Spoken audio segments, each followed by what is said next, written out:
IAS coaching సెంటర్లపై విరుచుకుపడ్డారు IAS third ranker Gopalakrishna.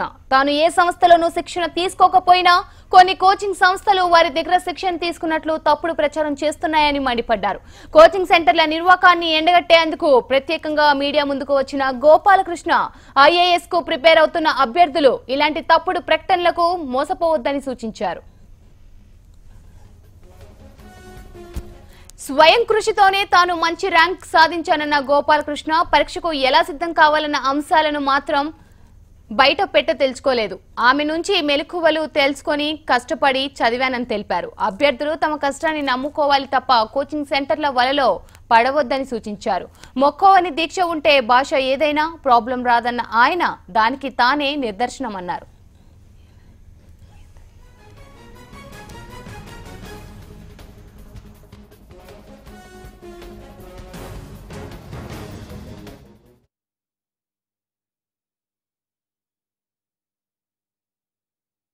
గత 2-3 రోజుల నుండి చాలా కోచింగ్ సెంటర్ల వాళ్ళు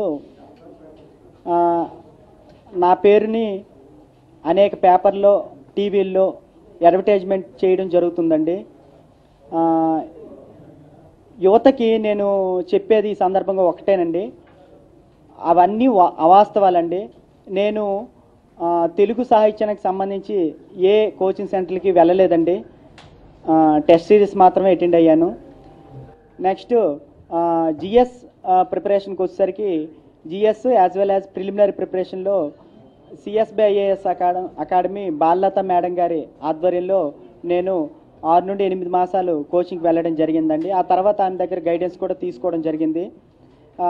ఇంటర్వ్యూ గైడెన్స్ కూడా ఆమె దగ్గర పొందడం జరిగిందండి. దయచేసి మీ మీడియా ముఖంగా నేను యువతకి నెక్స్ట్ సివిల్ సర్వీస్ ఆస్పిరెంట్స్కి విన్నవించుకున్నది ఏమిటంటే, ఈ సందర్భంగా పత్రికా ప్రకటనకి మీరు ఎవరు కూడా మోసపోవద్దండి.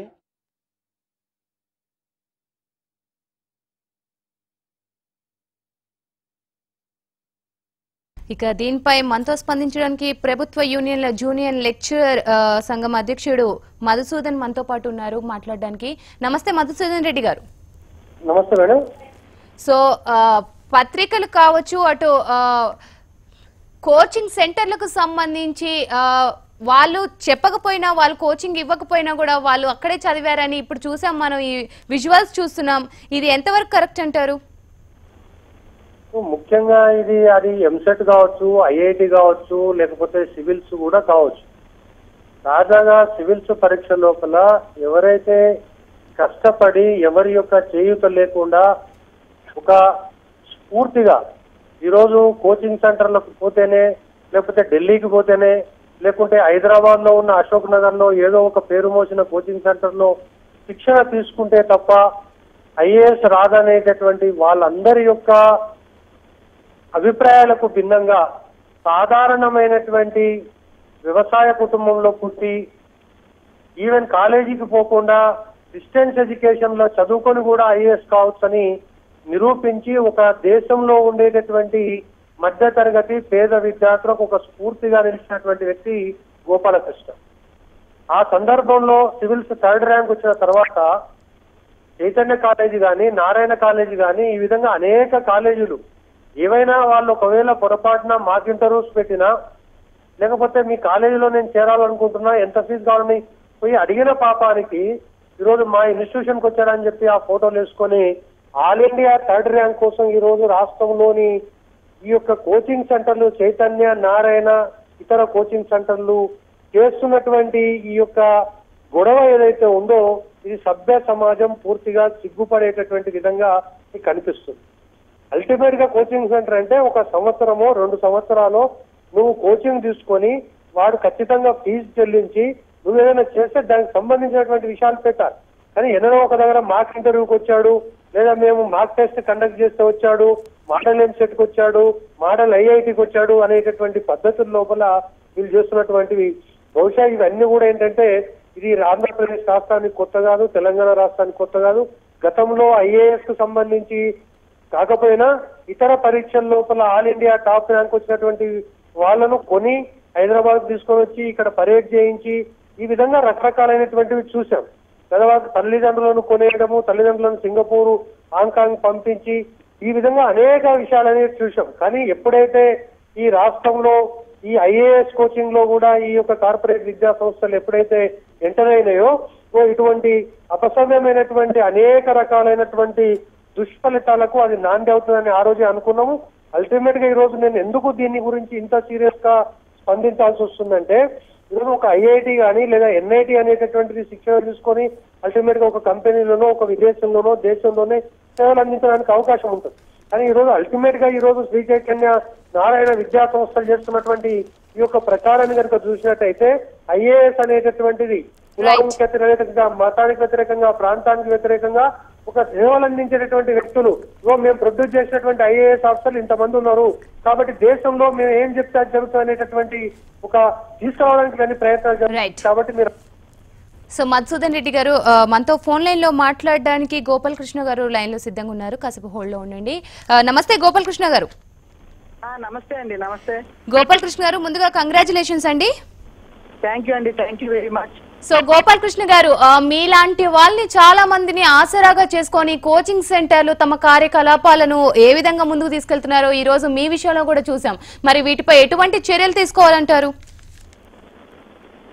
చర్యలని నేను అన్నాను కానీ ఇది చాలా అవాస్తవాలండి, చాలా బాధ కలిగించే వాస్తవానికి. సామాజిక మాధ్యమాల్లో అండ్ వాట్సాప్ లో కూడా చాలా విమర్శలు వచ్చాయి గత 2 రోజుల నుంచి. గోపాల్ కృష్ణ అప్పుడే నువ్వు అమ్ముడుపోయావా, అప్పుడే ఎన్ని లక్షలకు అమ్ముడుపోయావా అనే వచ్చింది. నాకు చాలా బాధగా ఉందండి ఈ విషయం మీద. నేను కోచింగ్ సెంటర్ పేర్లు ప్రత్యేకంగా ప్రస్తావించనండి ఇప్పుడు, కానీ అవి చేస్తున్న తప్పండి. ఆ కోచింగ్ సెంటర్కి నాకు ఎటువంటి సంబంధం లేదు. వాస్తవానికి నేను అక్కడికి ఆ కోచింగ్ సెంటర్కి మాక్ ఇంటర్వ్యూ కోసం 1 గంట కాలం పాటు వెళ్ళడం జరిగిందండి. ఒక్కసారి మాత్రమేని. అదేనండి వాళ్ళకి నాకు ఉన్నటువంటి సంబంధం. మిగతా ఎటువంటి సంబంధం లేదండి ఆ కోచింగ్ సెంటర్కి నాకు. దయచేసి నేను సివిల్స్ ఆస్పిరెంట్స్ కోరేది ఒక్కటేనండి, మీరు వెరాసిటీ చూసుకోండి, ఆ నిజాలు పరిశీలించుకొని మీరు ఒక వ్యక్తిని అంచనా వేయండి. అంతేగాని ఒక వ్యక్తిని విమర్శించే ముందు లోతుపాతులు తెలుసుకొని స్పందించండి అని నేను వినియోగించుకుంటున్నానండి. అదండి నేను చెప్పేది. ఎందుకంటే నేను గతంలో 2010లో అదే కోచింగ్ సెంటర్కి వెళ్తే నువ్వు తెలుగు మీడియం, నువ్వు దేనికి పనికిరావని తిప్పి పంపించే సంఘటనలు నాకు చేత్కారాలు ఎదురయ్యాయండి.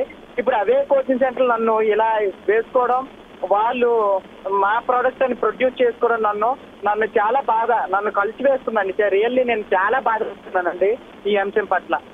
గోపాల్ కృష్ణ గారు, మీరు చెప్పండి, అంటే ఎవరైతే వీటికి ప్రిపేర్ అవుతున్నారో వాళ్ళు అసలు కోచింగ్ సెంటర్ని ఎలా నమ్మవచ్చు అంటారు? అంటే ఇలాంటి ర్యాంకర్స్ ని, ఇలాంటి ర్యాంక్స్ చూపించుకునే కోచింగ్ సెంటర్లు విద్యార్థుల్ని వలలో వేసుకుంటున్నాయి. మరి విద్యార్థులు ఇందులో అసలు ఏమేమి సూచనలు వినాలి, అసలు విద్యార్థులు కోచింగ్ సెంటర్లకి ఎంతవరకు వెళ్ళొచ్చు, ఎంతవరకు ప్రిపేర్ అవ్వచ్చు అంటారు? నా వరకైతే కోచింగ్ సెంటర్లు అసలు అవసరం లేదండి. కోచింగ్ సెంటర్ 1.00001% కూడా కోచింగ్ సెంటర్లు అనేది అవసరం లేదండి. ఒకవేళ ఎప్పుడైనా అవసరం వస్తే నాలా మాక్ ఇంటర్వ్యూస్ 1-2 మాక్ ఇంటర్వ్యూస్ ఏవైనా కండక్ట్ చేస్తే, అదైనా ఫ్రీ ఆఫ్ కాస్ట్ ఏదైనా కండక్ట్ చేస్తే ఎవరైనా అటెండ్ అవ్వచ్చండి. మిగతా any stage of examination coaching అనేది అవసరం లేదండి. సిలబస్ దగ్గర పెట్టుకొని చాలా వెబ్సైట్స్ ఉన్నాయండి, ఆన్లైన్ లో చాలా వెబ్సైట్స్ ఉన్నాయి. ఆ ఇన్ఫర్మేషన్ గ్యాదర్ చేసుకొని యూపీఎస్సీ పల్సన్ పట్టుకొని ఆ విధంగా మనం కఠోరమైన శ్రమ చేసి లక్ష్యం పట్ల స్పష్టమైన లక్ష్యాన్ని నిర్దేశించుకొని దానినే అహోరాత్రులు పఠిస్తూ, జపిస్తూ, తపిస్తూ దాన్నే ముందుకు వెళ్తే తప్పకుండా విజయం సాధించగలమండి. దానికి నేనే సరైన ఉదాహరణ అండి. మీరు గమనిస్తారు, హైదరాబాద్ లో ఏ కోచింగ్ సెంటర్ కూడా తెలుగులో ఏ కోచింగ్ సెంటర్ లేదండి. నేను వాస్తవానికి 6 మాసాలు పాలలత మేడం గారి దగ్గర మామూలుగా నేను ఒక గైడెన్స్ కోసం వెళ్ళానండి. అది కూడా ఇంగ్లీష్ లోనే చెప్పడం జరిగిందండి అక్కడ కూడా. అందుకని ఆ కోచింగ్ సెంటర్ అవసరమైతే ఎట్టి పరిస్థితిలో రాదండి. అవసరం లేదండి, కోచింగ్ సెంటర్ అవసరం లేదు. నేను నాలాంటి పేద రూరల్ బ్యాక్గ్రౌండ్ నెక్స్ట్ డిస్టెన్స్ లో చదివే అభ్యర్థులకు ఒక్కటే విన్నవించుకుంటున్నానండి, నేను మీకున్నాను. నేను త్వరలో బుక్స్ కూడా తెలుగులో రిలీజ్ చేయబోతున్నాను. మీకు ఏ అవసరమైనా పెద్దనగా నేను ఉంటాను. మీకు అన్ని వేళ నేను నా టైంని చూసుకొని మీకు కేటాయిస్తాను. మీరు ప్రిపేర్ అవ్వండి. భవిష్యత్తులో మన తెలుగు రాష్ట్రాల నుంచి తెలుగు మాధ్యమం వరకు రాసి మరిన్ని ర్యాంకులు రావాలి. నేనేమి గొప్ప విజయం సాధించలేదండి, చాలా నా విజయం అనేది చాలా చాలా తక్కువ అండి. సముద్రంలో నీటి బొట్టు అంతా నా విజయం చాలా తక్కువ. కాబట్టి మీరు భవిష్యత్తులో మరిన్ని ఫస్ట్ ర్యాంకులు రావాలి, ఆల్ ఇండియా ఫస్ట్ ర్యాంకులు రావాలి. నెక్స్ట్ ఇయర్ ఆ నెక్స్ట్ ఇయర్ కూడా సివిల్ స్టాఫర్ ఎవరంటే ఆంధ్రప్రదేశ్ అతను తెలుగు మాధ్యమంలో రాశారు, కోచింగ్ తీసుకోలేదు, అలా రావాలి. అప్పుడు నేను చాలా ఆనందంగా ఫీల్ అవుతాను. దయచేసి నేను సివిల్ ఆస్పిరెంట్స్ అందరికీ విన్నవించుకుంది ఈ విషయాన్నేనండి. గోపాలకృష్ణ గారు, మీరు కోచింగ్ అటెండ్ అయినట్టు కోచింగ్ సెంటర్స్ కి సంబంధించి కొన్ని సీసీటీవీ ఫుటేజ్లు బయటకు వస్తున్నాయి, మీడియాలో అవి చూపిస్తున్నారు ఇప్పుడు. మరి దానిపై మీరేమంటారు, ఏ విధంగా స్పందిస్తారు? అదే నేను చెప్పాను కదండి, మాక్ ఇంటర్వ్యూస్ అటెండ్ అయ్యాను నేను, అప్పుడు షూట్ చేశారండి. ఆ విజువల్స్ నే ఇప్పుడు బయట పెడుతున్నారండి. అలాగే నేను అటెండ్ అవడం వాస్తవం అండి. రైట్. అలాగే గోపాలకృష్ణ గారు, చైతన్య కానివ్వండి, అలాగే నారాయణ సంస్థలు ఇప్పటిదాకా మిమ్మల్ని ఏమైనా సంప్రదింపులు జరిపారా మీతోటి? ఏమీ సంప్రదింపులు జరపలేదండి, ఎవరు నాకు ఫోన్ చేయలేదు, ఎవరు నాకు సంప్రదింపులు జరపలేదండి. వాస్తవానికి నేనే మాట్లాడాను, నేనే వాళ్ళతో డైరెక్ట్ గా మాట్లాడదాం అనుకున్నాను. కానీ వాళ్ళు ఎవరు నాకు లైన్ లోకి రాలేదండి, ఎవరు నాకు నెంబర్లు ఇవ్వలేదు. ఎందుకంటే నేను అడుగుదాం అనుకున్నానండి వాళ్ళకి, ఎంత ఈ నిబద్ధత ఎంత, ఈ నిజాయితీ ఎంత, ఏది మీ ఎథిక్స్, ఏది వాల్యూస్, ఏవి ఏంటండి? ఇది చాలా అన్యాయం కదా, చాలా తప్పు కదా, యువతను చాలా తప్పుదో పట్టిస్తున్నారు కదా అనేసి నేను అడుగుదాం అనుకున్నాను. బట్ ఎవరు కూడా నాకు లభ్యం కాలేదండి, నేను వాళ్ళతో మాట్లాడడానికి అవ్వలేదండి. రైట్. థ్యాంక్ యూ గోపాలకృష్ణ గారు. అలాగే మీరు రిలీజ్ చేసే బుక్స్ వల్ల మరికొంతమంది విద్యార్థులు మంచి ర్యాంకులు సాధిస్తారని మేము మనస్ఫూర్తిగా కోరుకుంటున్నాం. Thank you so much.